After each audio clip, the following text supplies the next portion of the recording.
Good evening, Derek. Welcome back to Lake Wales. You've been the road warrior for a while. We had a lot of stuff popping off. You had camp, you had Dade City, we had RedBud, which I could never go to that race because I just couldn't understand. I couldn't sit there. It's like going to a Rays game and hearing cowbells the whole time. But, I mean, it is America's race, and we had a first-time motocross winner.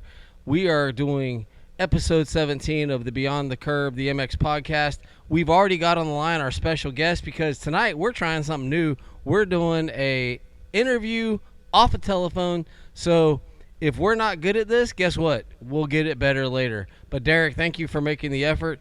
CJ Harris is on the line. He's the owner of Pax Trax. He hosted the camp last week, the MX camp. And honestly, as a kid, I went to Lazy W Ranch. We rode horses. We made pottery. We weaved. We swam in a hole. And then you know, kids motocross. They get to go to motocross camp now. So we're going to hear all about that. We're going to talk about RedBud. First thing we're going to do is talk to CJ. Derek, you're going to lead that because I've never met CJ. I'm talking to him tonight on a phone call.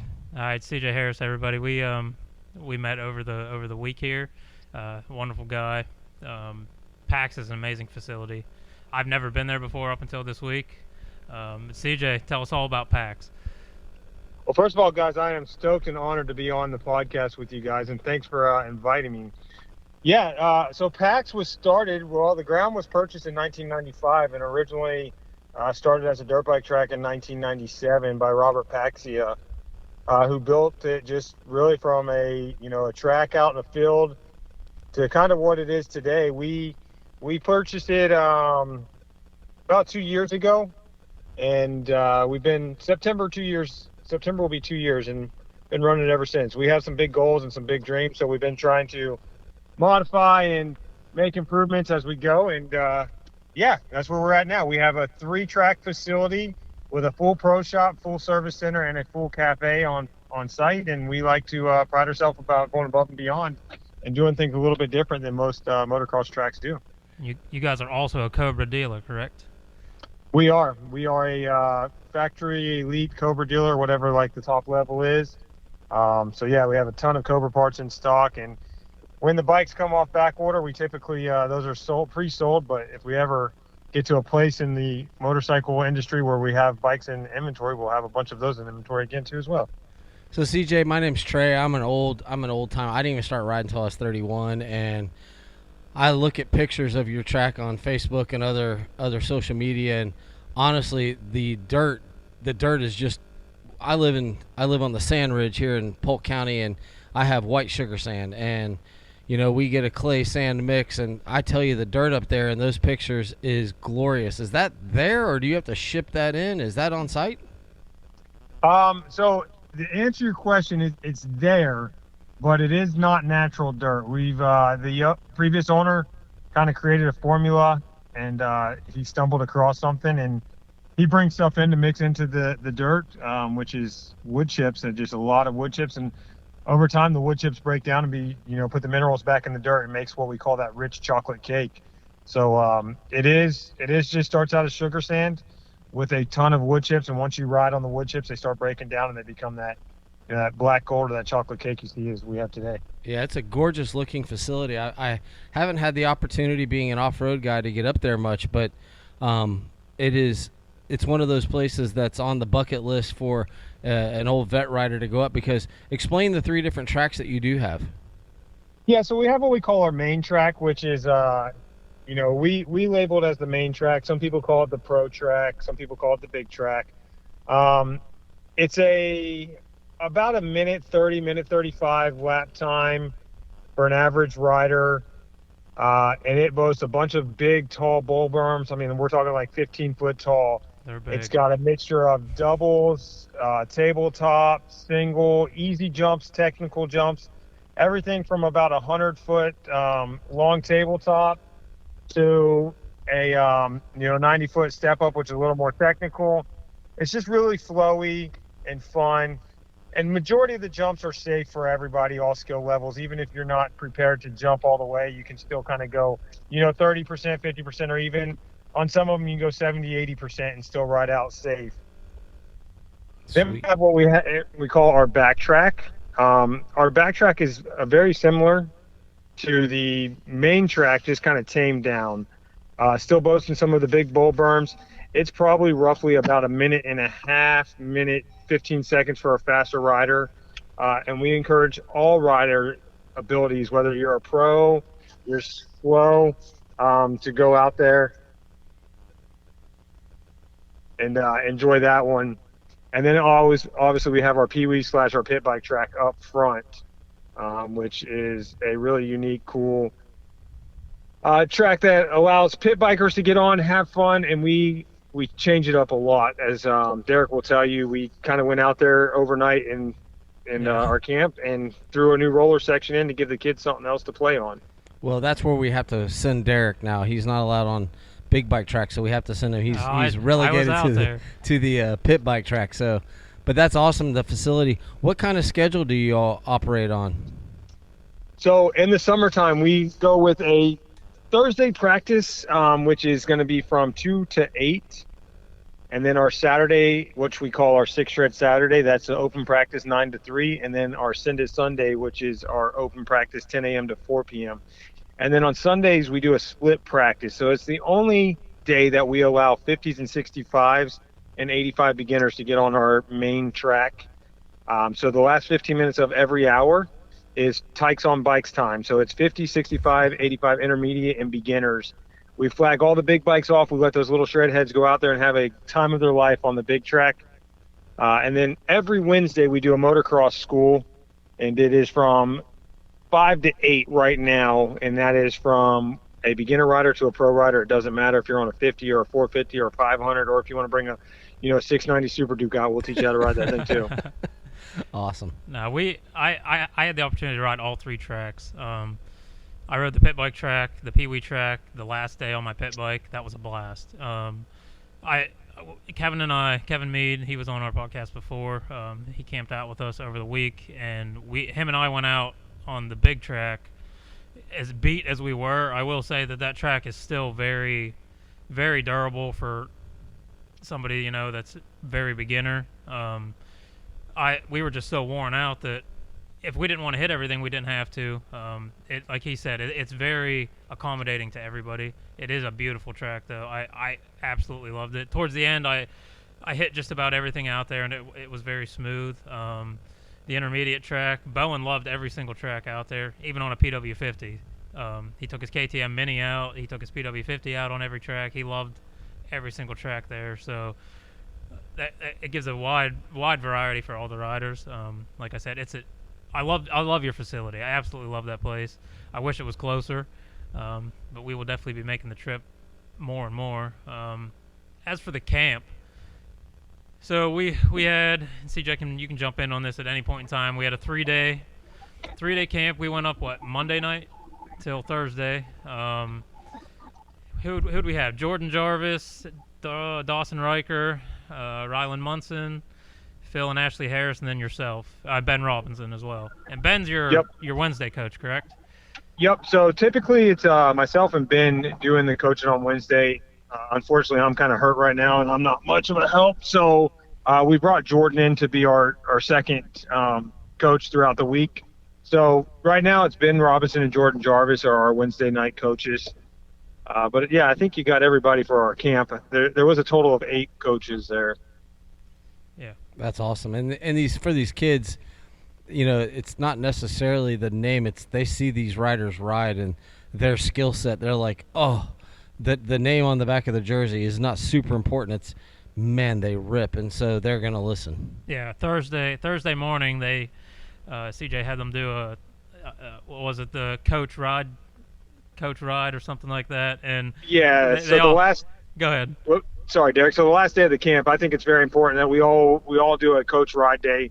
And unfortunately this year, it was very shortened because obviously myself, I was hurt. I couldn't ride. Ryland Munson got heat exhaustion the week before.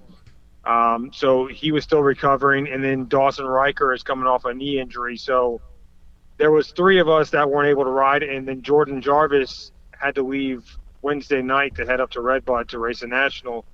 So they only got to ride with STC Moto X compound up there in Bonifay was the other coach. Yeah, there. I did forget him. That's right. I won't forget my man Mike. So yeah, they did get to ride with Mike, and they got to ride with Robinson, Ashley, and Phil. But I think it's really important and builds a lot of value, like you just said. Not only the relationship with the students, whether we had a 50-something-year-old guy out there, we had a bunch of dads, we had 4-year-old kids, so it built our relationship with the students, but also, just kind of re-encourages, hey, we do know what we're talking about, we do practice what we preach. And then the memory alone itself, whether maybe you're a Lauren Gaskin, who's one of our little girls that were at camp, and she really looks up to Jordan Jarvis. Just going down the straightaway, next to Jordan Jarvis is huge and puts a smile on their face. So when we do the riders coach, we typically do about 3 or 4 warm-up laps, and we kind of go out and show our speed and be like, hey, we do know how to ride. But then when we bring the kids out or the groups out with us, the goal and the focus is to really just touch each and every person as you go around the track, and not physically touch them, but pull up next to them and give them a little bike rev or a thumbs up or, like a gnarly signal, and just create that contact with them as you're going around the track and create that memory. That way they leave there and going, holy cow, I rode next to Ben Robinson. Now I'm watching him on Southwick rip up the National, or, so that's the reason why we do it. And I think it's important that all of our coaches that coach ride dirt bikes. Yeah, I totally agree with that. I loved that aspect of it. And even when Kevin and I were out on the 110s with the kids, they're, can you come ride with us? Can you come ride with us? Will you follow me? It was such a fun experience. And I thoroughly appreciate you letting us go out there on the 110s, because those kids loved it so much. We had such a fun I time. think the 2 big kids loved it more. Yeah. You guys had smiles across your face all day. Oh, for sure. I can tell you just based off pictures, for sure. Yeah, I saw that. I got a question for you. So you've got the camp, you've got the ride days, you've got your class on Wednesday, you've got this full on like racers mecca here in Florida. How and why did you get involved in this? Because for those of us that are in business, we know like this isn't a quick payoff. What made you want to do this? Yeah, well, it's a long story. I'll try to make it short so I don't take up too much time on your podcast. Hey, but, you're all right. You take as much time as you need. The floor's all yours tonight. Yeah. Growing up as a passionate motocross guy, like, you always want to be involved in the sport at one way or another. And I actually drifted away. I became a pro sport bike freestyle rider for about 10 years and didn't even touch a dirt bike. So I got back into motocross in like 2011, we'll say, and wasn't on a bike for 10 years up until that point. And started going around to the tracks. I owned a motorcycle shop in Daytona at that point in time. And we're going to these tracks, riding, just having fun. I'm like, man, I see a lot of room for improvement on a few things. There wasn't a lot of parts companies back then. There was a few race series, the Florida Georgia race series that was going on, and the Florida series, and there was some stuff I was like, man, I think this could be a little better. Well, one thing led to another, and I got involved with the Florida Georgia series and ended up taking over that and owning it. I ended up selling my motorcycle shop in Daytona and starting a full-blown parts company, which called the Motostop Trackside. And we would travel around to all the races in Florida and, sell parts. And that led into the track becoming available and us purchasing it. So that's kind of a long story wrapped up real fast to how we got involved into the owning Pax and running Pax. And then once we had the track, it's a lot of work to still run a series, so we've kind of backed off running the Florida Georgia, and I think it benefits all the riders just to eliminate one of the series in the state. You guys probably know, Derek, I think you guys went straight from the camp to Dade City. Yep. Every weekend there's 4 or 5 different race series that you could hit up, which is awesome, but it also takes from the riders, because if you have 200 or 300 at each one of those, you don't have stacked gates at the track. So yeah, it was even this week, and I mean, how much work these kids put in all week long. Oh yeah. Like Bowen, he showed so much progression at that camp. But come Saturday, that boy could not ride to save his life, and he was just so beat down. And it is hard. It's hard on the kids, but yeah, there was how many other races we could have went to this weekend. But we're in a championship at Dade City, and we figured we'd hit that one, but. Like you said, we got the Florida series we could hit. We got I4MX we can hit. There is so many series right now that the options are of abundance. Well, CJ, I have a question on that actually, because I'm very much on the outside looking. I race off road, I race enduro, so I follow my nephew or my cousin used to race amateur motocross all over Florida. Back in the day, you raced Gold Cup and you raced Winter Ams, and there was the Florida Georgia Series, and you were trying to qualify for Loretta's, and you went to Dade City, and there weren't a lot of tracks that actually had the kind of the weekly series or bi-weekly series that Dade City has.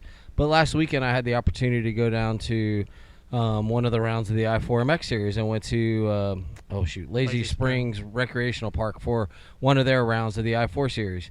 But on that same weekend, there was also a round of the Florida series, and it's like, man, I'm kind of with you. Is there not the potential to work together? I understand Dade City, like, you're always going to have your riders, but why do these series have to compete with one another?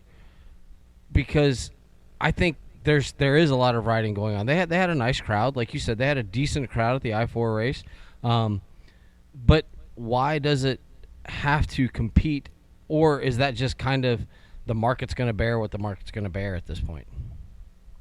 I think Trey's a little bit of all the above, man. Honestly, like, without going into too much details, getting myself in trouble or pissing off a lot of other people, I think it's a little bit of everything. Egos get involved. People think that they can do it better, and then it comes down to financial. When you do joint races or whatever, the money's not as great as an individual race. And these promoters want all the money to themselves, like, as harsh as that sounds, it's what it is. It's the old story of a Walgreens opened up across the CVS because they think they could do it better, or vice versa, right? For sure. For sure. And I got a question for you on that side. Is it, you do a lot of practice times. Is that kind of the route that tracks are taking versus, like, Dade City's been around since I was a kid before I ever started riding, I used to go watch at Dade City. And It's astonishingly, with all the tracks that get closed down, property rights, Dade City is operating in the middle of a town. And it is astonishing to me that they're still going, but they have such the following that they're kind of the local race series. And if you think about BMX, they kind of do the same thing. These tracks have their local races, but then they have a state series, and then they have a national series. And I'm just kind of curious, is the practice route the way, I know you guys are kind of that way, but is that the route that you're seeing is most economically viable for these Florida tracks at this point? No, I think to be, a well-balanced track, you got to have practices and races. Okay. Races can be a huge asset to your business. It can make you a lot of money, but on the flip side of that, a bad race where you get rained out on a Saturday and then rain comes in Saturday night and you have a mud fest Sunday and nobody shows up, it can cost you a lot of money real fast as well. So, like, a race is a gamble to make money is what it is. Mm-hmm. If you have a great race, you make great money. Practices, you typically, if you have a great practice, you make decent money, but there's not a lot of stress involved. Like, on a practice weekend, we open the gates on Saturday at 8 o'clock. At 3 o'clock, everybody's off our track. Me and my guys go out there. Typically by 7, 8 o'clock at night, we're done grooming the track. We go home, and then we don't open the gates on Sunday till 9 o'clock the next day. A race weekend, you're opening the gates at 7. They stay open till 10 o'clock or 11 o'clock at night. The track has to have a lot more work, a lot more prep. Sunday morning is 6 o'clock at the gate. You have, typical practice weekend, I got 2 or 3 employees there. Race weekend, we probably have 20 to 30 employees. So, like, the stress level goes up, and again, it's risk versus reward. So if you have a great race, fantastic, you make good money. But one little thing on a race weekend, it could throw that program off. Yeah, for sure. So how about, like, the camp aspect of it? Because I know the work that you guys put into that, and I know, being there, even the work that I did, kind of being like an assistant coach there with the 50s. I can't imagine you guys' stress level on, the food, the planning, all the RV sites, and you got the idiots that pull in the wrong way, and You know, Are we gonna talk about them guys right now or no? No, I'm just kidding. Was that you? Kevin. But we asked. But no, on a serious note, like, how stressful is it on the business side of it, like for the camp and to host something of that nature? Because for us, it's a really fun event. I mean, it was exhausting, and that's why I can't imagine like the exhaustion that was on you guys and all the coaches and, you know, the money that goes out versus the money that comes in. Because, you know, we talk a lot of motocross business on this podcast, and it's just a curiosity, you know. So the camp falls right into the race event, where if it goes good, you can make great money. But again, it could go sour. And you could probably tell, Derek, I don't do anything half-assed in my life. So, like, you know, I probably could have made a ton of money this weekend, but I went above and beyond on everything, and I spent a lot of money. Now, I made money. I'm not mad by any means. However, like, you know, I went a little too far on some stuff, but that's okay. We'll learn and grow.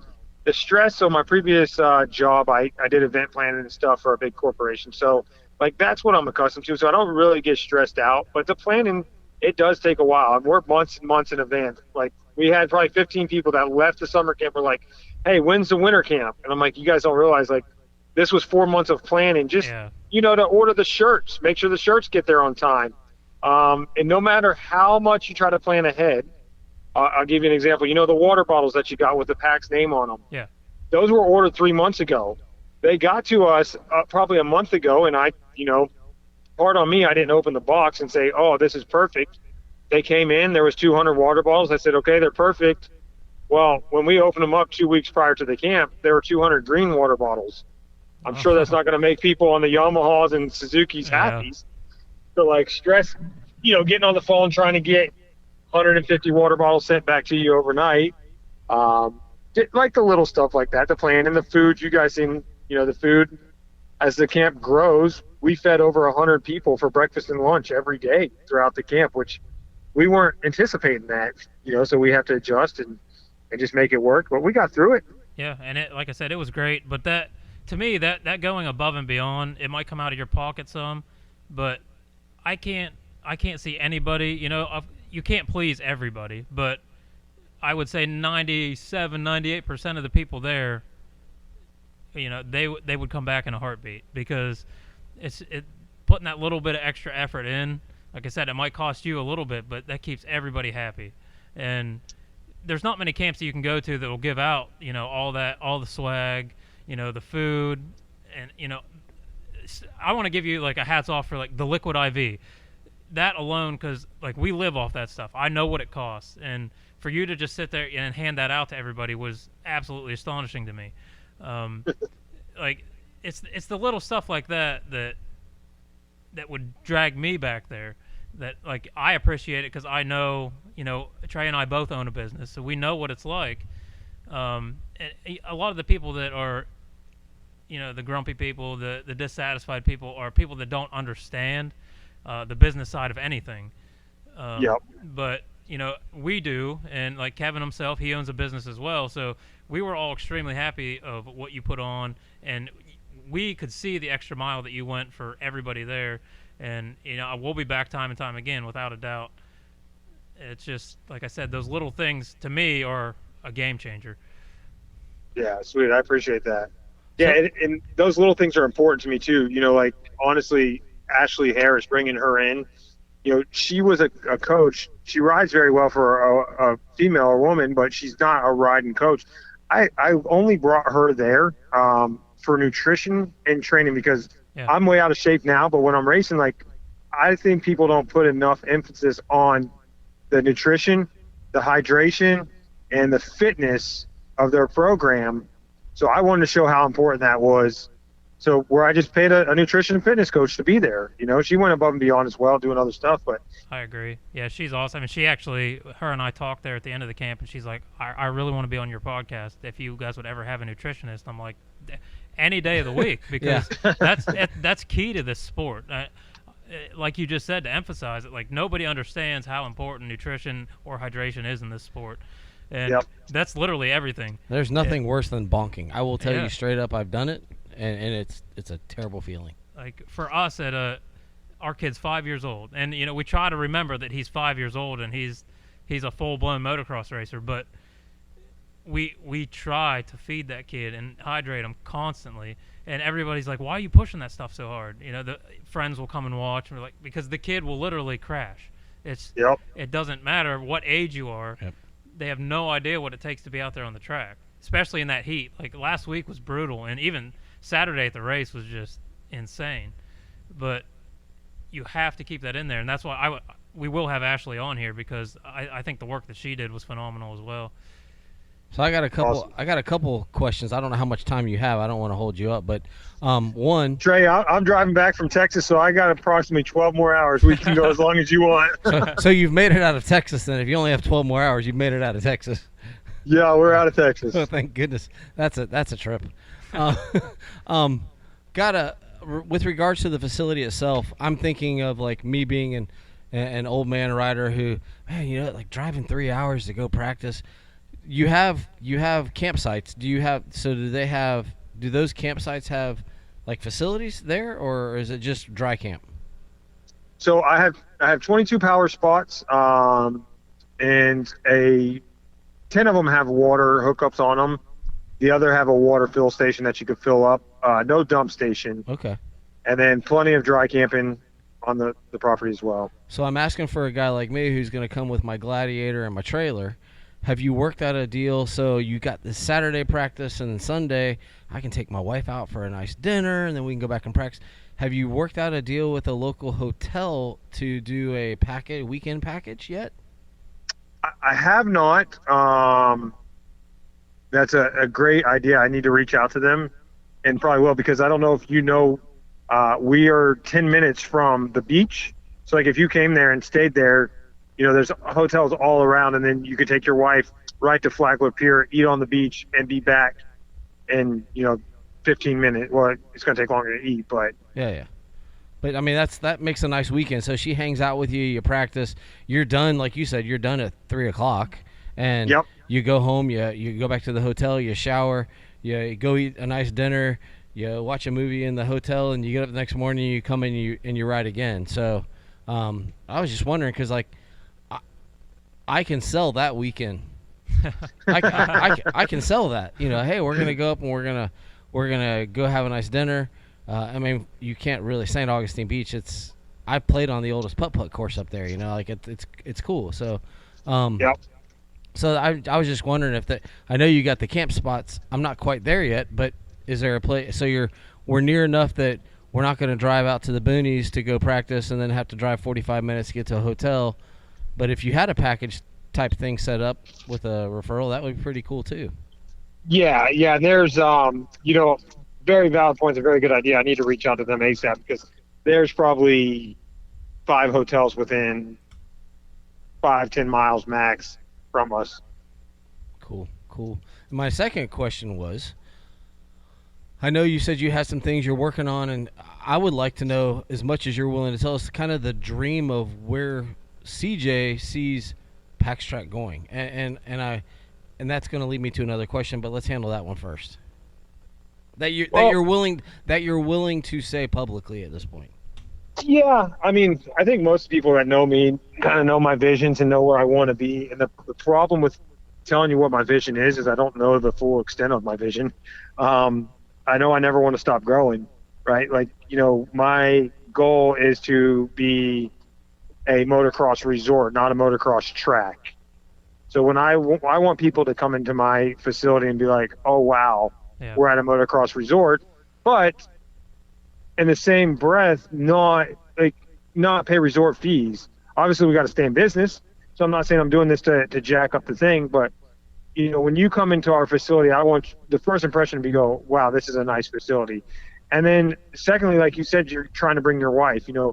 Ultimately, I'd like to have a pool on the premises where your wife, your daughter, your other kids that don't ride can come and hang out, and enjoy the facility. And then you ride and get in your camper, go back to the motel and hang out at the pool, like whatever the case is. So, like, that's where we're going. Probably some cabins on the property eventually. Just, like more of a little resort style facility. Well, I will tell you on that vein, my daughter works at a 110-acre horse facility in Tallahassee called Mahan Farms, and the owner of that facility actually has hookups on her property. So people coming down I-10, coming from Texas or different places, can stop in and kind of rest there as horse owners or passing through. And she actually has a couple of travel trailers and horse trailers that are like hooked up, and they're Airbnbs. And people come in and literally they'll come in for horse shows, and instead of getting a hotel, they'll just stay in one of those RVs on site, and they bring their horse in, they stable them. Same philosophy, and it's a I don't know if it's a money maker, it's a business drawer for her. Yeah, and so we actually have an Airbnb on site that is not active right now, so everybody don't go running to try to find it. Derek, I don't know if you've seen the big gray trailer over there, right behind Beck's Tech. He was kind of hiding for us this weekend. But that is actually a 2 separate room Airbnb that we brought in for that. We've just been so busy, wide open. I haven't had time to build the porch, build the deck, and finish all the amenities in it. So it's already built out. It's already done. Hopefully by this winter we'll have that up. But that would be the long-term goal, is to put a few more Airbnbs and little cabins and stuff in there. Would that open it up a la I'm sure you've seen the house, I don't know, it's down in South Florida somewhere, that is got the motocross track, the house, and people, you can rent it. Would that be something where you would be on your off days having that so people could come in and train or motocross vacation? No. Okay. All right. No, we're strictly, and that's actually a great question, because we get this question a lot. So we get people asking us, like, why don't we just run a full-blown training facility? How much does it cost to live there? And we don't want any of that. What I tell everybody is to keep my vision the way it's going, is I want to see people for a week or two and then see them again next year. Like, I don't want long-term residents on our property, just because, like, that's not our goal and not our vision. There's so many other training facilities out there that you can go live at, and they'll do better. Our practice business is a huge draw, so we need to keep that going. And I think, like, if you get into the training facility, it will push away from the practice business and the track itself. Yeah, I like to hear that, because there's more practice facilities than there is riding facilities for your average rider. Yeah. It's hard for kids that just want to get into the sport that know nobody, or like, you got Dade City, you got you guys, but if you went to full-blown training where, like, you guys, Moto Sandbox, all those guys, the tracks like that, like, if you went that route, to me, the sport's already getting hard enough with the tracks being driven out by developers and everything else, that it's just one more element to take away from the future of the sport. Yeah, for sure. So my next question regarding, now that you've answered the others, that kind of leads me to, do you track owners, do you get along? I know there's always competition. I mean, I'm a real estate agent in our area, and I like a lot of our real estate agents, but I also want to beat them. Is there a cordial relationship, kind of what has been formed with, whether, I don't care the politics, I don't really care the economics, what's happened with the nationals, and you see the same thing in the enduros. You have the National Enduro Promoters Group, and they have these races that kind of get shuffled around throughout the year. Is there a cordial relationship with the tracks in Florida, or are we at odds with one another? Really, I can only speak for myself. And I think for most part, it is very cordial. But for me, I'm in a unique situation, because before I owned a track, I ran the Florida Georgia Series, for 7 years or something of that nature. So I built a relationship with all the track owners in Florida, in South Georgia, for the last 7-10 years. And some of them became really good friends of mine. So for me, I have a really good relationship with majority of the track owners in Florida. So yeah, I would say majority of them are cordial. Yeah, I think it's pretty cordial throughout. I would say that too. Just the tracks that I've been to. I mean, you don't hear any of you guys talk about the other tracks in a bad way. I mean, the only negativity you really hear is from riders, which. Well, they're always going to be negative. Yeah, but there is a lot of tracks. Every track has its issues. Where I will say, like with your track, there's and not just because you're on here. Like, there's not really any complaints that I could give you at all. We travel to all the tracks, and each track does have its problems. Or you get some of the owners that are very bold-headed about their track. I mean, it is their track, but they don't want to take any advice from anybody else. Where I feel like you're pretty open. We could come and talk to you, and I know, some guys did come and talk to you, and you're pretty free about how you think, because our input does matter in a way. But I know some of these other owners, they don't really care what they have. They'll listen to you, but it's in one ear and out the other, and I don't think you're like that at all. Yeah, well, I think it's with any business, and you guys own businesses, so I think you have to be subjective to what you listen to. And I tell everybody, it's like, hey, like, if you have an opinion, bring it to me. I'm definitely going to listen to it. Now, whether I act on it or not, that's a whole other story. Like, I got to think, like, it's got to make sense to me. And, like you said, you didn't think there was anything that people bitch about our track. Man, people bitch about everything. Oh, yeah, so, I'm saying, like, myself. I didn't have complaints, but there is going to be. You can't please everybody. Like I just said a few minutes ago, there's somebody that left there unhappy. That's just right. There's nothing you can do about that. And you know what, though? Like, and that's okay. And I think you almost need to have that, because riders are so subjective. Like, you may like off-roads, you may like Supercross, you may like Orlando, you may like Pax, you may like Boswick. Like, the tracks are so much different, and it may not fit everybody's riding style. So, like, when somebody's like, "Oh man, I didn't like your track," like, it doesn't hurt my feelings, and I think it may hurt other people's feelings, like track owners out there. Like, it doesn't hurt my feelings, because I go, okay, yeah, cool. Like, I've rode a ton of tracks in my life that I didn't like neither. No, I agree. And hell, sometimes when I do stuff to our track, I don't like it either. So, like, I get it, I can tell you, as a guy who's not real good and doesn't do a lot of motocross, I've ridden Dade City. I went down when there used to be 74 MX, and, rest in peace. And I felt safe on those tracks. I've seen Tampa MX, and it's a great track, but I'm not riding it because I'm not clearing a straight peak double. Like, that's not me. Like, give me a fake double that's a tabletop, really, and I can clear it or I can case it, and I'm going to be okay. But a straight peak double, I'm not going to clear. And so it's not my cup of tea. And I think that's, I think for each rider, familial, whatever the parents feel is safe, the kids feel is safe. Now, if I follow Derek over that peak double, I'm going to make it. But if I go there by myself, the first time I went to 74 MX, I rode on their turn track the entire time. I never stepped foot on the large motocross track. I went back with my buddy, and he's like, "Dude, come out here. Just come out. Just come out and follow me around." And I started riding. I'm like, oh, my God, I was like 85% clearing the finished tabletop. And I'm like, oh, okay.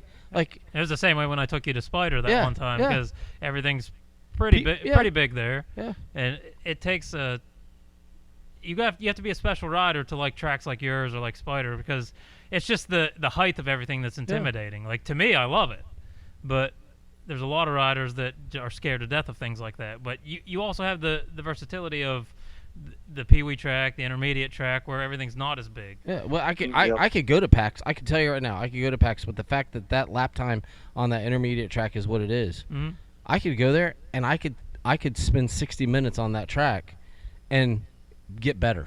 Yeah, and that's a track you would have a blast on. And I would have a blast being on it. Like, I was on a 110 on that track, and it was fun. Yeah. Well, the bigger track, it's harder for small bikes. Like, you on the bigger track, I do think it would be it'd be intimidating for a rider of your point, but either way, the entire facility has options. Yeah, So. And I think over time, I'd go there and I'd be like, okay, I'm not going to jump this, but this feels good. And the corner, I've watched the videos and stuff of your track, and I just look at some of the corners. I'm like, that's what I need to practice. Forget the jumps, like, just give me that. Like, but I think it's awesome. And I have a random question for you. Sidetrack. Yeah. Sorry, my brain goes all over the place. The Florida Georgia series. We now have the Florida MX series, or the Boss series, or whatever they call it. We have the I4 MX series. We still have is there still Gold Cup? There still is Gold Cup, right? Yep, there's still Gold Cup. So, got a question. Would it behoove us because I think it's cool for when I was a kid racing BMX, we raced, or when I was playing tennis, we did state races. We did local races, and then we went to state competition. And then we kind of did what we called sectionals. And then we went to nationals.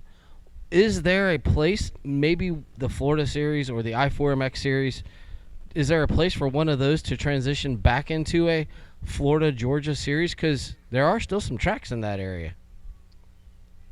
Not trying to step on toes. No, and I'm just thinking of like the logistics of it. Could it work? Yeah, and I think Dean with the Florida series is kind of pushing that envelope a little bit. You know, he's going up to Sunshine State MX now, which is on the Florida-Georgia line in Valdosta. Okay. He's also going to North Florida, which is called Hilliard or North Florida MX, and it's on the line of Folkestone, Georgia. You know, it's northern Jacksonville. Okay. So, you know, Dean's kind of the farthest where he goes down. He had around at Mesa. He had around at Moto Bros. I guess Moto Bros would be farther than Mesa. He goes over to Tampa MX. Dean's kind of covering the whole state of Florida right now. And I guess what you got to lose is somebody willing to travel, like, you know, somebody that's in West Palm Beach to Sunshine State. That's probably a 5-hour drive.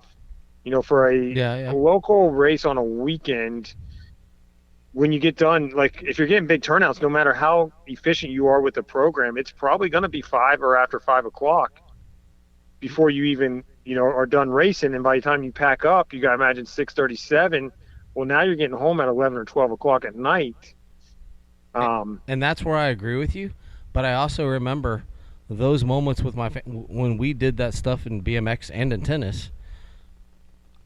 Man, that's just part of it. You make that commitment as the family. I guess that's you don't have to do it. You can just go to Dade City and race the Saturday night class. But if you're trying to expand your, because I'm telling you, Miami MX and Sunshine are going to be two different soil compositions. Oh yeah. 100%. And I'm with you, man. And I truly believe I agree with what you're saying. The only question I would say was, like, did you guys have as many races? Because some of these families are racing, you know, 45 weekends out of the year. And I think if it's a one-off, say like an area qualifier, you know, where the family takes off and they're like, oh yeah, we're going up to Tennessee and we're going to leave Wednesday and we'll get there Thursday and set up and we'll practice Friday, race Saturday, race Sunday, drive home Monday. You know, like if you do that once, twice, 3 times a year, I think it's not that big of a deal. But again, with races every weekend, I think Dean has maybe 14 or 12 races in his series. Plus, if you're jumping in the Dade City series or you're jumping down to see Kenny Yoho with the I4, like coming home at 12 o'clock and then for a parent just going to work the next day is hard, maybe for a kid going to school. It's hard because, like, we'll run the whole Dade City series just because of the championship and getting his first year under his belt. Like, that's 21 races. So it's 21 weeks, and we go up Friday, we leave Sunday, just because it's exhausting. And then, you know, we hit a couple off races here and there. You know, jump in an I4, we'll jump in a Florida series. You know, here on the podcast we actually have we sponsored the Florida series race through FCA at Dade City in August. You know, so we'll hit that one, and then we try to jump around a little bit just to get him some different feels. But it's a lot, like you're saying, for when you're doing this every weekend, to travel 4 or 5 hours up and then race a day and try to come back the next day or that same night. It gets to be a ton. Like, even being at the camp for a week and then going straight to racing and then coming home, dude, I'm still tired. Well, I guess that's part of my for CJ is that I've got another question, but I want to finish this thought is, yes, I feel like that's tough. It is tough. But there is the potential of, for a kid, let's start local. Let's just go to Dade City or whatever other track, Bithlow or whatever. It's not Bithlow anymore. It's Orlando. Let's just go and do those weekend series. And then the next year we do one of the series that goes to different tracks.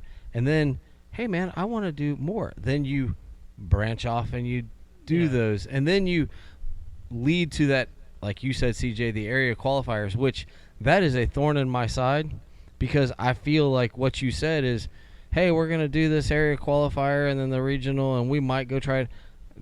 Then all of a sudden, we're not racing that much. And that's one of those things. Do you feel that these kids need to just be getting more gate drops? Yes, 100%. I'm not a huge advocate for Loretta's. So, I think we are missing the race structure, the race pace. Like when the guys would just race over and over, Cooper Webb, look at how good his racecraft is. And I think that's because he just grew up racing. Yeah. Yeah, and I think we kind of have the same mindset on that. Like, we have a 5-year-old, and we're at Dade City all the time because of how many races they get. At 5 years old, you got to have the experience because it's just nerves. So he runs 2 classes, the Pee Wee 4 to 6, and then the 50 4 to 6. So him dropping the gate is literally all that matters right now because now he's excited to race. Before, he's scared to death. Now he's excited to go to different races, and that's why this year, what you said, Trey, we are just hitting local. We'll hit a couple one-off races here and there, but because he's so young, I wanted him to understand what it's like, what it feels like, as a family, what we do when we're there, and then next year the goal is to move. We'll start hitting series, when he's comfortable, and I'm not a huge Loretta's advocate either. Of course, that's what you have to do anything in the sport. Like if you wanted to be something in this sport, I want to go be a fan one time, but I'm 50 years old, 51 years old. I just want to go be a fan and hang out. But like our kid at 5 years old looks me straight in the eye every day. When can I race Supercross? Well, kid, when you put your time in, so Loretta's will probably be in our future if we make it there someday. But for right now, that's what we focus on is gate drops. Like gate drop after gate drop after gate drop. So I think we kind of have a lot of the same mindset when it comes to that stuff. Yep. Well, CJ, I got another question for you. Actually, it's an opinion, and I don't want to get you in trouble, but you did talk about how like getting home at midnight or later, and the expense. And I remember my mom when I was a national ranked BMX racer, and we went Friday, Saturday, Sunday. If we were racing local, we raced in Sarasota on Friday, Orlando on Saturday, and Lake Alfred on Sunday afternoon. And I did that out of a Dodge Omni. And then when we went to Nationals, we had a Class C motorhome. But a lot of times we put a bike rack on the back of a Dodge Omni, and we just went and raced. And I think for some of these families, I think the show, and I'm saying this out loud. I'm looking at the camera right now. I think the show is more important than getting the drops. And if they did it a little more economically, they could still go to get all these gate drops, and it wouldn't cost the family so much money. And that's just my opinion. So I'm just curious. You see it all. You're there. You see it. I mean, these guys come in, and they've got all these rigs. The kids have 4 or 5 bikes, and so on and so forth. And do they really need them? Or could they throw them in the back of a pickup truck and a trailer and move on? So I see both sides. And you can ask me anything. You won't ever get me in trouble. I don't really care a whole lot about what people think about me. I speak my mind anyway. So, I see both sides. So, like, we are, part of it because we had a business that was at a racetrack every weekend. So we have a big Class A motorhome. And, I had a Class C before that. But I could tell you when you're racing 45 weekends out of the year, you want to be as comfortable as you can. Yeah, and I'm gonna exaggerate on this too when you're done because so like you want to be as comfortable as you can, and then I can like just continue on with that. So like I have a Dodge Sprinter van, it's kind of built out. It's not made to live in, but it can hold bikes. It can go to races and do that. So like we can do that locally. Maybe you go up for a Saturday race, come home to your house, go back to a Saturday race. If there's a local race within an hour or two, like that's not bad, but if you're driving up somewhere and you're going to a race in a Sprinter van, and then you got to get up and go to a hotel in the morning or go to the hotel and then, wake up at 5 in the morning, get back to the track, get in the line to get in, hopefully sign-up lines aren't that long. that's kind of a pain in the butt. We were going to Muddy Creek. My motorhome, my wife was actually taking our kid up to race, and the motorhome, she ran something over, and something happened to it. So went up with my Dodge Sprinter or my Mercedes Sprinter, picked up our trailer, and we hauled ass to Muddy Creek. And I can tell you, it was miserable, man. Like not having your comfort there, right? Yeah. Not having a bathroom to use, not being able to take a shower at night. It's 5 days, in Muddy Creek. It was muddy. Like we're covered in mud. We're trying to work on bikes. If you're going to be a national level rider, you've got to have, 2, 3, 4, 5, 6, 7 bikes nowadays, because one little thing goes wrong and you just wasted, $5,000 on a trip in 5 days to try to get your kid into the regional, and because your bike blew up or something. So yes, can you go racing for a lot cheaper? 100%. I think the comfort creatures of RVs actually bring our families a little closer to our racing environment. It's easy to bring the wife and kid, maybe a daughter or another kid that doesn't race, to the track when they don't have to stand out at the Pax Trax camp in 110 degree. They could sit in the RV and play the Xbox or watch TV on their favorite TV show or whatever. Yeah, and I will never argue that, because being part of the FTR and GNCC and stuff like that, and that is one of the, as much as I brought that point up, it is also one of the points that it makes what racing is so exciting. Yes. Because of the fact that you can hang out. Like, there's nothing.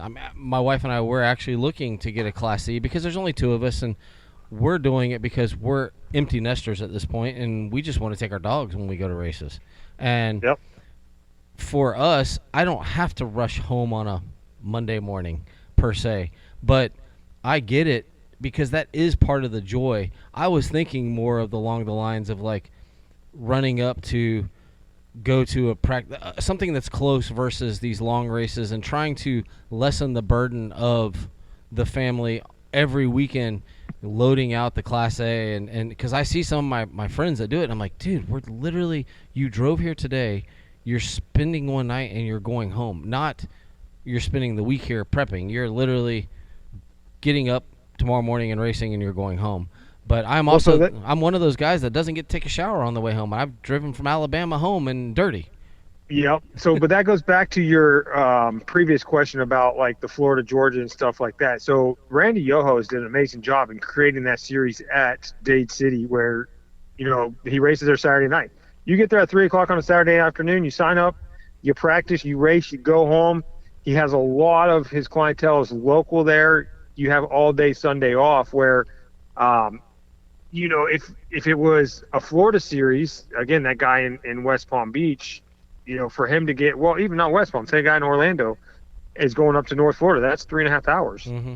So if you're going to be there on Saturday morning at, 9, you need to get up at 6, or, probably get up at 4, get your family in the car by 5:30 or whatever, and be on the road. And then it's the same thing on the way home. So yeah, no, I understand. I was just trying to think of any way to expand the reach, because it is expensive. Yes, the motorcycles are expensive, but when you think about the fact that you do, in order to do it at that highest level, you kind of need the accommodations or some, whether it's a built out trailer, a Sprinter, whatever it is that you can rinse off, cool off, get out of the, because when we were at Lazy Springs last weekend, we were with the C family, and luckily for us, they had a 5th wheel, and we went and sat in the air conditioner for a couple minutes, because it was hotter than Hades, and there was nowhere to get out of. There was no shade anywhere. So I get it, but I just, you're, as a fan, you're just kind of hoping. You're just hoping there's some way to make it more economical so that other people can enjoy what we enjoy. So I can exaggerate on both sides of it. I've done both. CJ, I guarantee you've done both.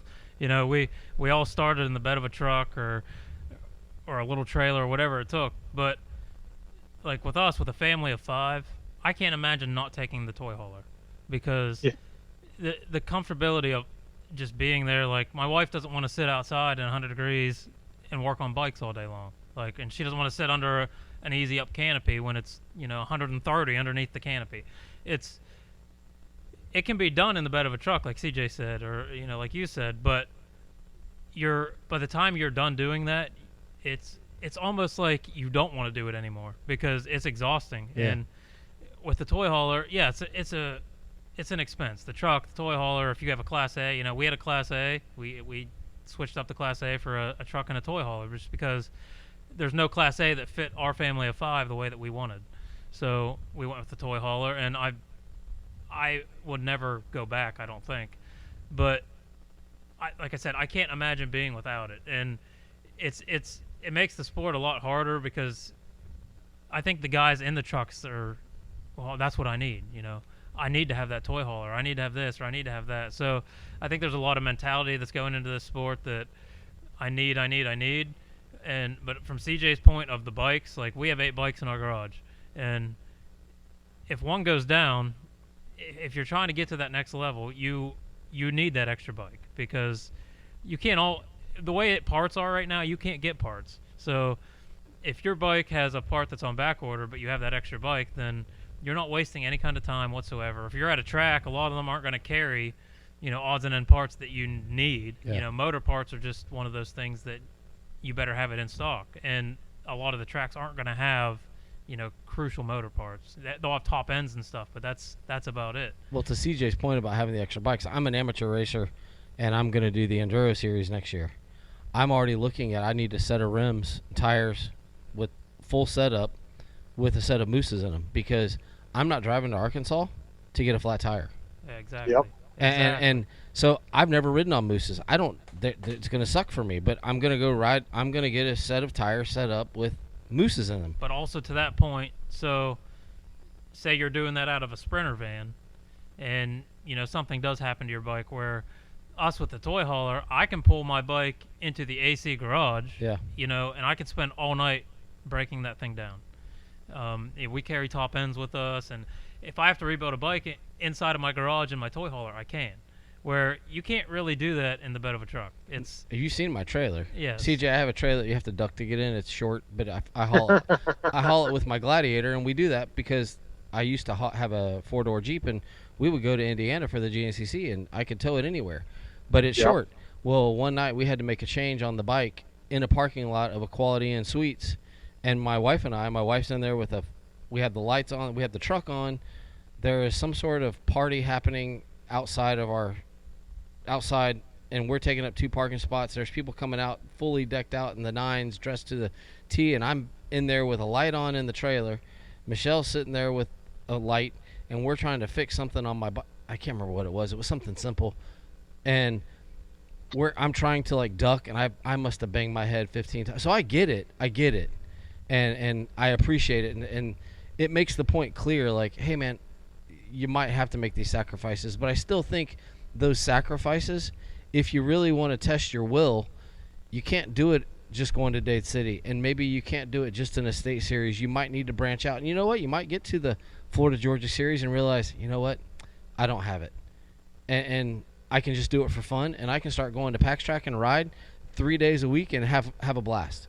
Yeah. And I don't know. I just feel like there's kind of, you have the state series and then you go to nationals, and that's it. There's no in between at this point, unless I'm missing something. No, I think you're on it. I guess when you start the sport, you almost need to have in your head where do I want to go with it? Yeah. Because when it comes to the investments of the toy haulers or the Class A's or whatever, it is an investment for your racing career. Because if you just want to be a local Dade City guy, you don't need all that if you're local. But yeah, we're keep rambling on about this topic, but to excel your career, having one for the comfortability is almost crucial because we're in ours how many weeks of the year? Yeah. So it's just home away from home. CJ, what do you think about arena cross? I love it. I know that there's a lot of we're kind of honestly for Florida, I'm going to say this, we're kind of in a crappy area to enjoy arena cross at its fullest extent. It's very much a Midwest, Northeast, winter type thing. Is there a place for it in Florida, or are we just so blessed with our weather that you can ride outdoors and all year long? Yeah, there is no place for it in Florida. It was big in like 2012, 13, 14. Down here, there was quite a few arena cross tracks. But even back then, like you had the AMSOIL AMA Arena Cross Series. I think it was the Kicker Arena Cross Series back then too. Now the Kicker, I believe, has just started back up. Yeah, we're just too blessed, man. We have too many motocross tracks, and I don't say that in a bad way, right? But there's too many places you can go ride around here. If you have a amateur arena cross track, it gets boring for a fast guy pretty easy. Yeah. Where you can have almost an amateur motocross track, and even an A guy, a pro can go out and have fun, and so can an amateur rider. Right. Yeah. So yeah, we had quite a few arena cross tracks back in the day. They kind of went away. I think the reason why they're so big up north is because when you're locked up and cooped up in your house and you haven't been on your dirt bike, you could open up your garage and put a pile of dirt and probably have a blast, right? Like, yeah. It doesn't matter at that point in time. You just want to get on your dirt bike and ride. And, like those arenas they got up there are awesome, man, and they get the job done. Well, I think the closest we have anything, if you want to do that, is North Carolina offers one in the wintertime. Yeah. That's about the closest that you can get here. So I'm from Pennsylvania originally. Yeah. Well, you race in barn, so. We literally, when Arena Cross came to the area, it was amazing because most of the winter we would find some kind of sport that would keep you in shape, or you would have you'd go to the gym every single day because you literally have nothing else to do because there's no riding. And half of my life, even to this day, I still consider building a motocross facility up there that's arena cross in the winter, and then we run the outdoors in the summer. And I've always thought about having like a motocross resort, and that's where like talking to you has I don't know, there's so much in common between us that it's unreal. But I've thought about that over and over again about building a whole facility up there because it's such a game changer up there. It's insane. Yeah. Would you ever want to host a national? No, I don't have the facility for it. Okay. Like, yeah. Ultimately, if I had a different facility, man, I would love to take on that challenge and try it. Like, how rad would that be? Great friends with Junior at WW. I was there for every race he's ever put on there. Hey, I'm gonna say I went for the national and I went for the MXGP, and I know. Yep. I thought they were awesome. I mean, as a fan, I know it was hotter than Hades, but honestly, that track was awesome. Like, it was cool. And I don't know if that's the right facility for it, if that's the space you need or the track you need, but that was cool. As a fan, I had a blast. Yeah, I did too, and I may be a little jaded because, I had my RV. So if you went there, you know where the announcer's tower is at WW. Yep. Well, so right next to the announcer's tower is my parking spot. So my RV and my trailer was there, and we blew up like kiddie pools, and we sat in water and literally watched the race from right there. So it was one of the most rad experiences I ever been a part of. But it's going to take a facility like that, and unfortunately it wasn't worth Junior's efforts, I think, in the long run, to continue on with that, whether it was stress, financial, I don't know the whole outcome, but it's going to take a facility to that nature, big, probably 300 acres, 400 acres for parking.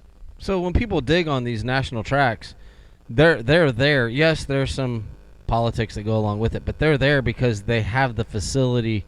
I guess, and I was going to ask you this. I was listening to a podcast. I'm way behind on my podcast listening, but I was listening to a podcast, and they were talking about Millville has 3 different preps, and the guy I was listening to was talking about, they're going to do the middle prep for me when I go ride because they told me I would not enjoy the pro prep. And I'm guessing that's just the way it's disked, the depth of which it's disked. Yeah, the water and the way they till it. Majority bikes, like, an average rider on a stock bike isn't going to make it around a national prep track, even when it's fully prepped. Like, it's just so deep and loamy. Yep. Yeah. So how do you guys prep yours? Do you disc perfection? I agree. I like it. That track. I like it. Even even on the worst day, we got all that rain right before I went out and rode it, and it was slick from all the rain, but there was nothing. Like I said, there was nothing to complain about even after rain, where a lot of these other tracks you'll go out there and it's just a mud fest. Yeah. We didn't have that. I was laughing at the race last weekend. There was a table, and it was a pretty decent-sized table, but it wasn't the big table. And the kids kept jumping into the middle of the table, and there was a giant mud puddle in the middle of the table. And I'm like, okay, kids, I'm just saying, like, jump 5 more feet and you clear the mud hole. I think they were jumping in the mud hole on purpose, but you were talking about the track was like, they had a lot of rain, and that track was like, it held up pretty well. But that's another one of those facilities. We were talking about facilities. There's a facility for everybody. That is a great practice track. It was tight for a racetrack, but it also gave a different perspective. You know, in IndyCar, they race in all these different circuits, and NASCAR raced on a street course yesterday. I think it's okay to have these variety of races, but they don't have a normal race series down there because that track's not suited for that. Yeah. But it was a great one-off race to throw into a series. And it was cool dirt, and it was different, but I'm sure there were a lot of people like, oh, my God, this is terrible. Well, guess what? There's tracks I go right on in the middle of the woods, and I'm like, oh, this is awesome, and this one sucks. So yep. I think it's good, but that's that variety of what we're able to do. You go to Sebring and Daytona, there's 2 different road courses right there. I mean, they're completely different, but they're both road courses. So I think it's okay that you have that variety, and I think that's what I enjoy about these Florida series that you guys host and different things is the variety of dirt and the variety of tracks, and that you can change. And that was another question I had. You're a track owner. Derek and I talked about this. These national tracks, I watched the races. Thank God RedBud, they changed their start this year. They changed the entrance to the leap. They changed a couple lanes. The track looked a little different. Why is it so hard to change these tracks? We should not go back to the same track 2 years in a row. It's dirt. Or am I just naive? You're not naive, because they don't have to, right? Like, they're going to get the same outcome whether they change the track or not. Yeah. So why put the effort in? And that's, you know, what I've come to realize. But I'm a rider, so like, I'm hurt now, so I'm not riding. But up until the time I got hurt, I ride 2 or 3 days a week still, especially when we're training. So like, I get bored on my track, and we change. You know, we don't do full track changes, but we try to change an obstacle every 2 to 3 weeks on our track for sure. Yeah. Like whether it's a corner or maybe just putting an anthill somewhere or changing a jump. The track, you know, never stays the same. But by doing that, I'm not bringing in a ton more business. Actually, quite opposite. For local practicers, they want the track to stay exactly the same, because once somebody gets a jump down, like a novice rider that's not comfortable jumping jumps, once he gets a jump down, he starts building confidence on that jump, and then he loves that jump, right? Like, he wants to come to Pax, and we have like what we call our 90-footer, which is our big table. And as soon as somebody jumps that jump, that's all they want to do is jump that jump, jump that jump. And if I took that jump out, they'd be so mad. Yeah. I'm smiling because I completely understand as a fan watching professional racing, but I watch professional car racing, and guess what? They don't really change those tracks very often. Right. But I just think, like, man, these motocross tracks, it would be so cool to see just a different obstacle. And I agree with you. On the business side of it, like, there's literally no point in doing it when I agree. That's just an expense that they don't have to have. I mean, I could have watched High Point with my eyes closed. It was the exact same track as last year. Yep. It's been the same track for a long time. And like tiny few imperfections they've changed here. And I know, like, Southwick sometimes will run it backwards or forwards or whatever, but I just think, like, dude, just change something. One thing. Like you say, I think it would be cool. I think one of the hardest things for a motocross racer is we love a nice arced corner. Well, give us one that's decreasing radius or an increasing radius and see how we handle that at some point. And, you know, how does that screw with our minds when we go into it? Because for road racers, that's an amazingly tough concept for them to grasp. So for a dirt rider, what do we do? Do we diamond it? Do we go in hard and then, you know, drift out? Do we have to slow down even more? And I just think something that just makes us change. I know that Randy does that quite a bit at Dade City. Yeah, they change the track. They every change race. almost all the time. And Yep, every 3 weeks. Yeah. Yep. And I just think that's it, there's the base that's there, the base jumps, the base stuff, but they change something. So I was just wondering from the track owner side of things, am I being naive? And I appreciate that I'm not being naive, but I also understand the economics of it. Yeah, it's my pet peeve, man. Honestly, like, and that's why I really love Randy and love going to Dade City, because it's never the same track. But sometimes, you do it and you waste a bunch of money and you don't get the outcome you want. So. Well, that's what they did at Gatorback race. I mean, the past couple of years, Gatorback used to go up and down the hills, and now it doesn't anymore. I mean, it doesn't do it the way it used to do it. They've changed the way that track is run now. And I remember going there and watching a guy split his bike in half on the elevator.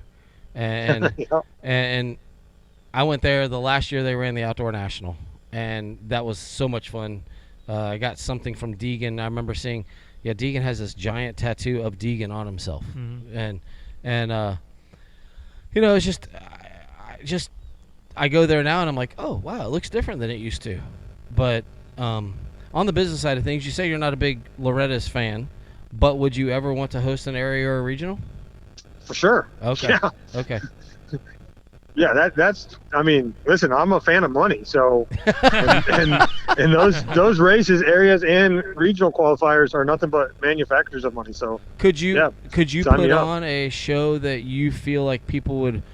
Yes, for you economically it would be good, but do you feel you could put on a show at your track that people would like? Oh man, excuse my French. Oh shit, this is awesome. Yeah, 100%. We. Everything we do, people tend to say that, and I'm not bragging by any means. No, that's fine. And it's not me; it's my entire crew I got there. But that's our goal, right? Like, is we don't half-ass anything. So if we put on a race, whether it's a Florida Series race, whether it's a Sunshine State Vintage race, whether it's a Boss race, above and beyond is what we do. And when you leave there, we want you to be like, man, the Pax Trax crew and facility was phenomenal. So yeah. So speaking of PAX, what do you guys have coming up? I was just about to ask that. What's coming on? We actually have another Florida Series race in August. So the one we had last weekend or 2 weekends ago, it's all kind of run together, so I don't even know exactly when it was the makeup race for Mesa, since Mesa closed down. Mm-hmm. Yep. We were able to kind of make that work and help Dean out. So we have our original race, which is August 25th or somewhere around there. You guys would have to check out the FloridaSeries.com website. I don't have it on me. And then other than that, we will probably have a winter camp coming up. We don't know if that's going to be in November or December. That's in the works. And then as we go into the first of the year, that's really our busy time, starting January. And then Bike Week, our track is kind of like a madhouse with just all the people down for Daytona Supercross. Yep. And we will be hosting a race Wednesday before Daytona Supercross. A really, really, really big race. So I won't give out too much information, but I definitely, once we release it, which should be this month, maybe I'll come back on here and we'll talk about it. But yeah, let's do that, because You think there's a way we could possibly cover it? yeah, for sure. that'd be awesome. Because we go to Supercross every year in Daytona. It'd be awesome to come up there first and do all that, and then. I did the Alligator Enduro, so if you're doing that, I did the Alligator Enduro on Thursday this year, so like I'd probably already be up there. Yeah, that sounds like a fun event. And so the idea and the theme behind this race is we're not taking away from any other races. Like, we know that the Pro Circuit opens on Thursday. So we will have our race on Wednesday. So in theory, somebody can come down, whether you're a 50 rider, a 65 rider, or a pro rider. You can make a lot of money on Wednesday. You could go race the Pro Circuit Open, and then you could go race Daytona Supercross. So Sweet. Yeah, you definitely keep us in the loop on Sweet. that one. Yeah, It keep sounds us in like the a loop, fun 'cause event. I'd love to, and actually I'd love to come up that 25th, because I know we're covering the race that we're sponsoring. It only makes sense on the 12th. I think it's the 12th.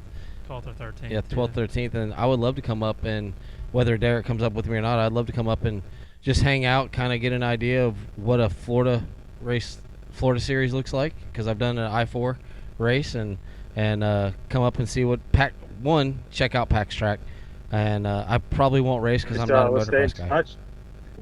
Yeah, for sure. I'd love to, because the facility looks awesome. As someone that just loves racing, I just love racing, and I love seeing the different facilities and what they offer. And I don't know. I mean, I just think it's cool, and I think it's awesome that you wanted to come on with us, and I greatly appreciate it, and hope you heal up. I hear you're going through a heck of an injury. I'm kind of going through one that's not similar, but I've been off the bike for a month and a half, so I understand. So I appreciate that. Hope you heal up, and I would love to meet you in person, and I know Derek had the opportunity, but I appreciate it. We don't want to hold you. We still got to cover RedBud and Dade City, so we're going to run through those real quick, I guess. Yeah, like I said, it was a pleasure having you on. It was a pleasure meeting you last week. Can't wait to see what the future holds. Like I said, keep us in the loop on what you got going on, and see if we can't swing up and cover some of it anyway. Yeah, and it's fun getting the insight on an owner, and actually getting someone that's in the business and an owner and what you have to offer. And I kind of look forward to the growth and what you have and what you want to have, and seeing how that process goes along. And we will definitely follow along, because I think Derek's a fan, and I'm a fan just because you took the time to like call in and talk to us, shoot the shit with us. Sweet. Love it, guys. Well, hey, I appreciate you having me on here. You guys have fun on the rest of the show, and I'll tune in and listen. All right, CJ. Thank you so much. All right. See ya. All right. Bye-bye. Appreciate you.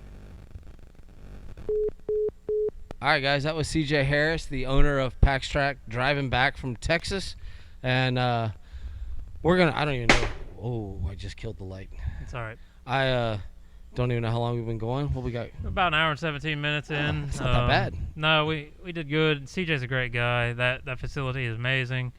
I can't wait to get more involved with what they do up there. It's a little bit of a drive for us, but I'm more than happy to make it. Yeah. And well, it's cool to have a nice facility in Florida like that. I mean, like we will never take away from any facility in Florida that is open and offers motocross to people. Yeah. So we're never going to take away. Randy Yoho is an icon, and if there was a Hall of Fame, he should be in it at some point, because the guy's 50 years of being in Florida and some of these other tracks, but like what they're doing up there and their dream of doing, and the fact that they're in the business, and it's not just a money maker.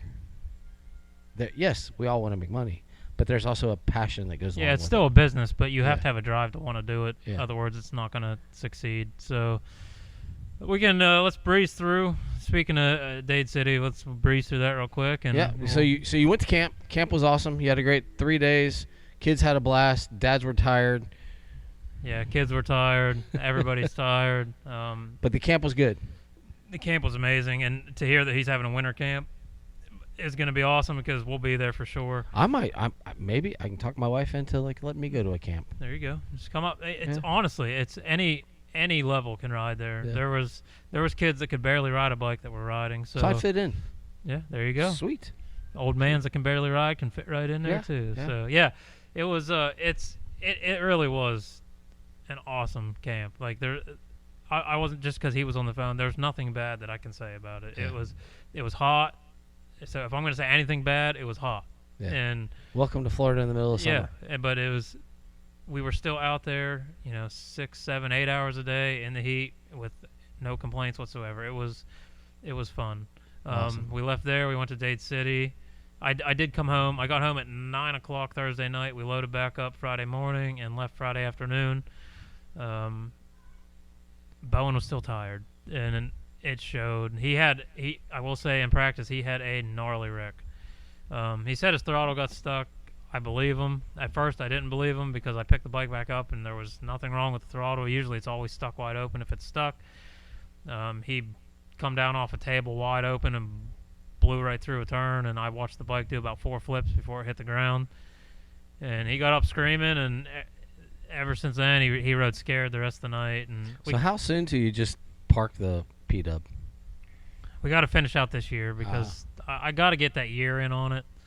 He could ride it next year too, if we wanted. I don't know. We'll see. We're going to see how the season goes, but he's doing well on it. We still came home with a 5th and a 7th place finish on both bikes. So 5th in the PW, and Was it dry this time? it was dry. Hey! The track was dry. There was no rain.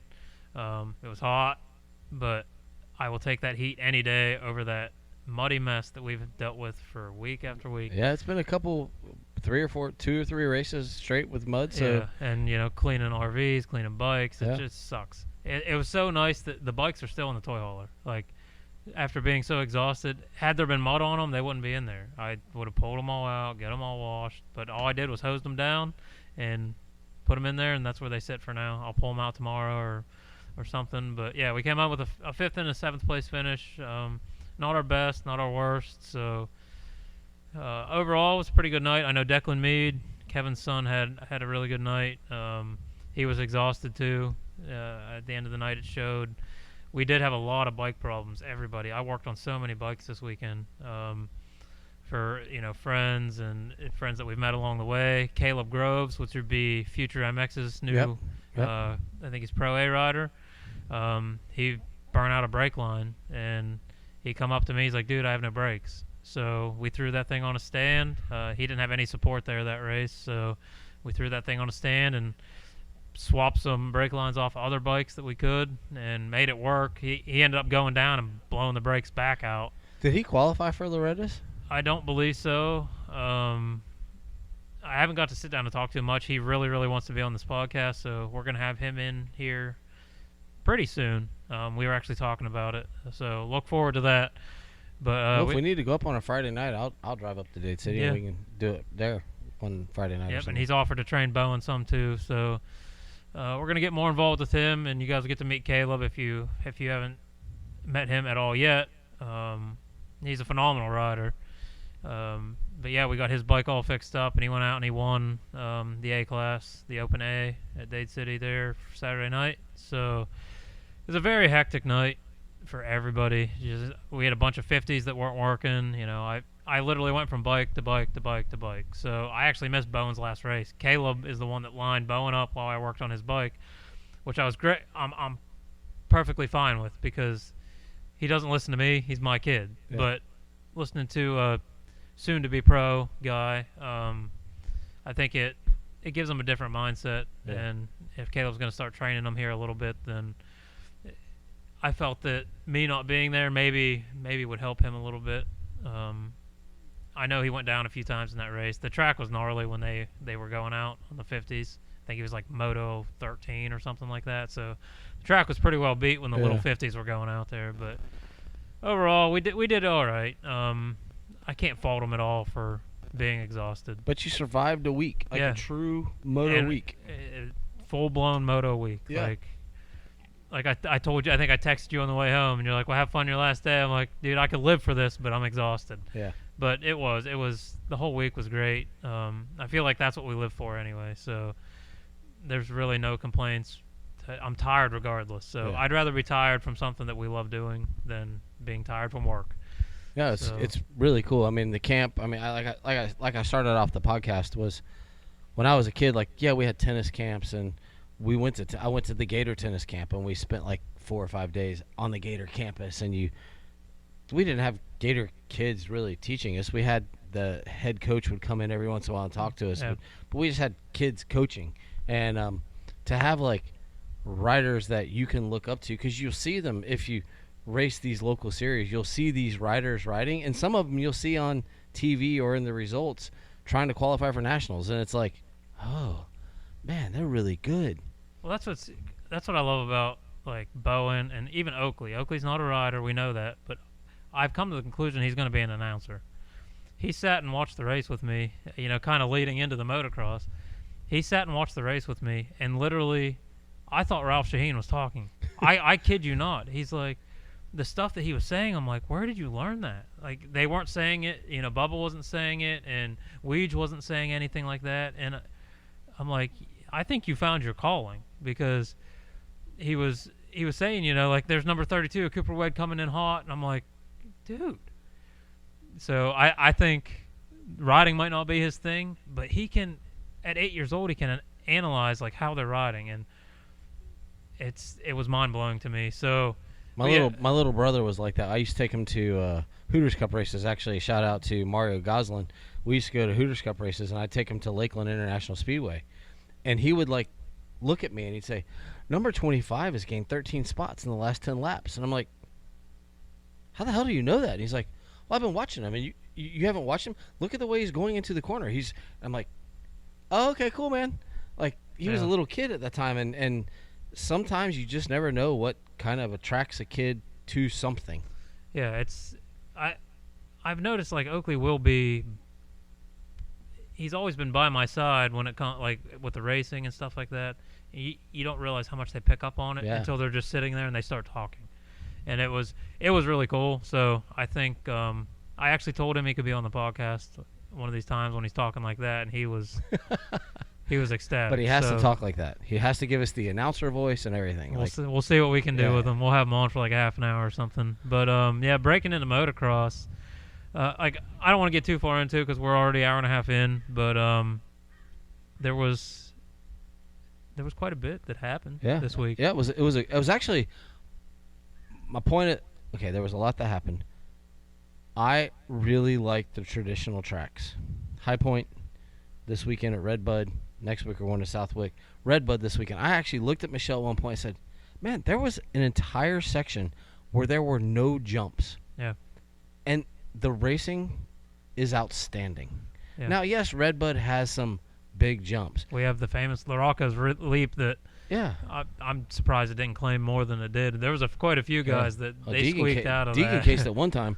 But there were the uphills, the downhills, the braking bumps, the acceleration bumps, the ruts. There were sections where there was no obstacle, but the racing's fine. Yeah. And, man, it's just one of those tracks, like, it's just a good track. Yeah. I feel like it's gotten sandier over the years. It's a little sandier, but the track was pretty dry too, so I think that probably played a part in it. But that gum, man, like there was, like you said, there was some good stuff this weekend. I know Jet wins. I don't know if Jet's gonna lose unless he pulls his brother and crashes. I don't know if he's gonna lose. Yeah, like, the kid's on fire. I've said that for how long now? But there's some good racing happening. I did I played fantasy this week. I play fantasy every week, but I screwed up big time because I expected more out of Sexton and I expected more out of Anderson. I don't know why I expected anything out of Anderson because he has been off for a while. Yeah. But I went from like rank 2,000 to down to like 8,000. But yeah, Jet's on fire. He's gonna stay on fire. I'm anxious to see what Sexton coming back and if Anderson's gonna pull anything out. I'm anxious to see what's gonna happen with Cooper Webb. I think we already know what's gonna happen with Cooper Webb. The rumor is he got hurt this week, but then there's also I believe that he's done because he's changed brands. And you can almost see that coming. I think there's been a battle back and forth on that team for how long now. I think we knew Eli was probably done. So you'll see Cooper Webb in his spot. I mean, it's all just hearsay at this point, but I think that's what's going to happen. Cooper Webb's going to take Eli's spot. But he can't finish out the season? Like, give us another factory rider. Like, he's a racer. I'm not saying that he's not going to, but it blows my mind that he just gives up the points like that. But I don't know if everybody's just so like we thought the same thing with Sexton. So does everybody know that they're just going to get second, and they just don't want to race it? Yeah, I didn't think Sexton would come back. But I feel like Sexton, like, he actually pushed this weekend. Like, yeah, I think Jet did too. He wants to race. Yeah, like Dylan Ferrandis. Like, Dylan did not give up on Sexton. Like, he made him work, and Sexton could not do it. Like, and I think this week we've seen Jet race. Yeah. We have not seen him push that hard yet, and you could tell there was pretty much the whole time until he got his big gaps. That kid was riding, but that also shows that the big gaps are just going to continue to come. He's got more, but I mean, guess what? When Bubba went 24-0, they still raced. Yeah. Like, guys, sometimes these people are just good. Like, go on, honor your commitment, go race, try to get better. Yeah. Maybe they I'm crash. sure it's aggravating, but I'm sure, but the kid, he has put the work in for what he does. He's and very talented. He's just a different rider. He is David Bailey. He is Jeremy McGrath. He is Ricky Carmichael. He is James Stewart. He's those talents that come around every once in a while. Yeah, we're gonna get one, every decade or century or whatever. I mean, we've had Cooper Webb and Eli Tomac, but they're not because other people could win. He is proving. Guess what, guys?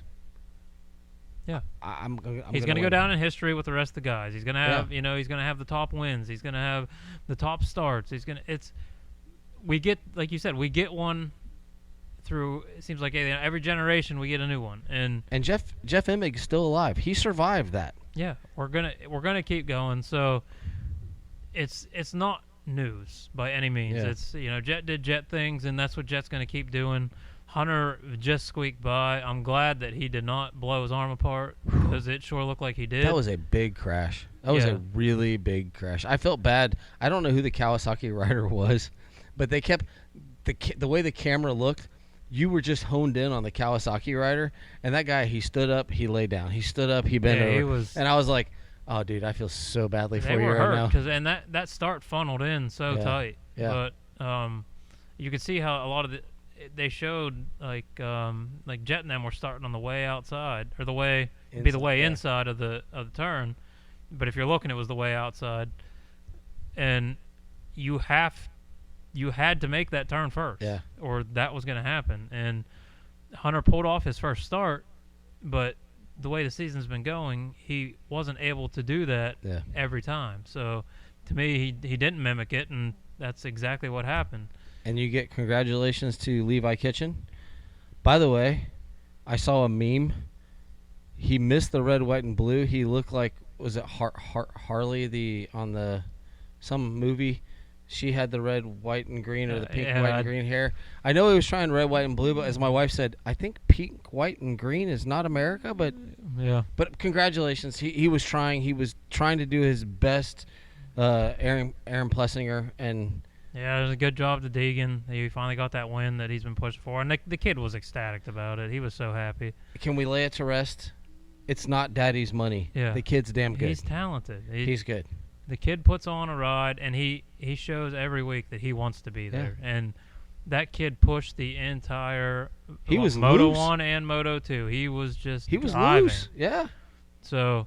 But let's go to our local guys, the HBI team. It was awesome to hear them on the broadcast. I have a still picture. I haven't posted it yet. I have a still picture of them talking about Ty Masterpool, and you see the HBI logo. And we seen so much HBI logoing on the broadcast this week, because you could see the mechanic in the background. You could see Ty Masterpool, and then them talking about how HBI is taking Ty Masterpool's bike around now.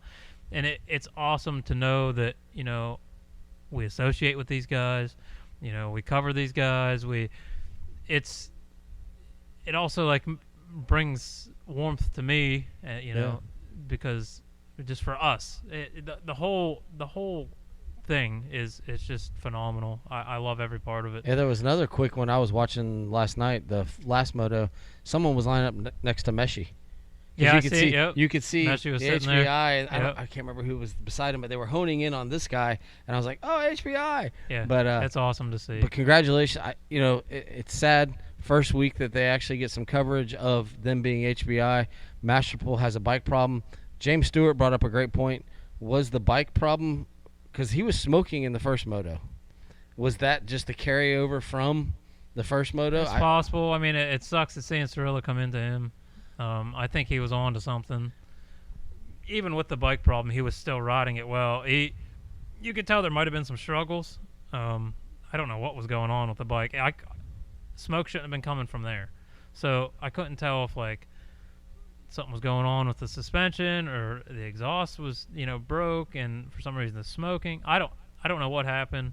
Matt Bell could give us more insight on that, but I think it sucks that the ride could have been so much better. Yeah. And congratulations to them for getting the coverage and getting named on the broadcast. Yeah. Also, congratulations to HBI for again feeding all the people that are I call them the leftovers. And it looks Whoever's like at the track. it's growing. Yeah. Week by week, Yep. you know, their pits are. It just looks like it's getting bigger and bigger, and it makes me so happy. I'm so happy to see all of it. Yep. I love it. It's really cool. Sorry that Ty had that problem. My wife is, I am too, one of the biggest Adam Cianciarulo fans, and she's like, you know, there's only so fast you can go through that corner, and he knew he wasn't going to make it. And you know, the cool thing is Adam has never walked away from anything. He admitted, I tried to go on the inside, and I messed up. Yeah. And that was my fault. And there was actually a couple wrecks. I can't remember the names, but there was a few wrecks where, you know, the same instances where you just get the guys were just pushing too hard around corners they shouldn't have been. They were plowing other guys, and they know better. Yeah. They all know better. How about the best crash? All that happened was Hammaker. Michelle looked at me and just started smiling. She's like, "That's you." When he pushed the front end and just rode it through the KTM banner, she's like, because he about did a 180. And I know exactly what he was trying to do. Bubba's like, you just get on the gas. I've almost done the 180 too. I didn't look that smooth. He rode that for a long time until he nose wheelied. But I was like, for us bad riders, I was like, I know that one. Yes, I got that. But there was some good racing, some good results. I'm amazed that some of these guys that are coming from the back, can Hampshire please get a start? Like, dadgummit, man, you are riding good. Yeah, he is. I don't know if there's more going on there because he's riding good. He is, but then there's also like these little issues that he shouldn't be having. So I don't know what's going on there. I think previous episodes I had high expectations out of him, and we're not getting the results. Does he do you think he can get a moto win?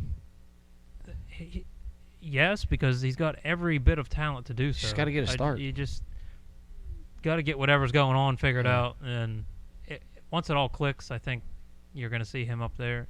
Like, there's no reason he shouldn't be riding with Deegan. Yeah. At all. So we'll see what happens. I hope the best for Hunter Lawrence.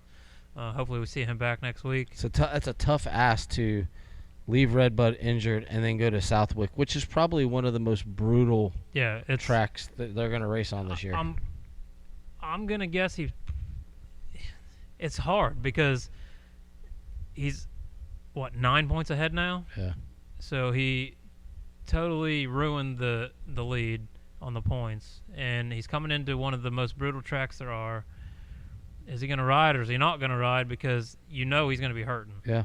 And is he going to perform? I guess we're going to see what happens. This upcoming week's going to be interesting. Yeah.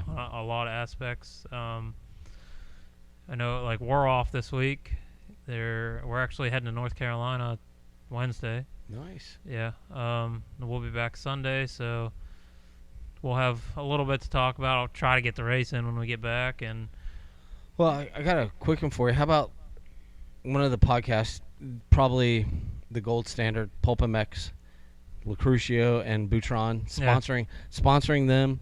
We all have goals. Yeah. And he just kind of wanted to help them get through the rest of the season, and it was the PulpMX Wildcat Racing team this weekend, and I'm like, oh, dude, that would be so cool. Between him doing that, HBI doing what they're doing, I'm like, at some point, between what we have, I'm like, how cool would it be to have the Beyond the Curve? Oh, I honestly, bringing that up, and Caleb Groves, I told him, like,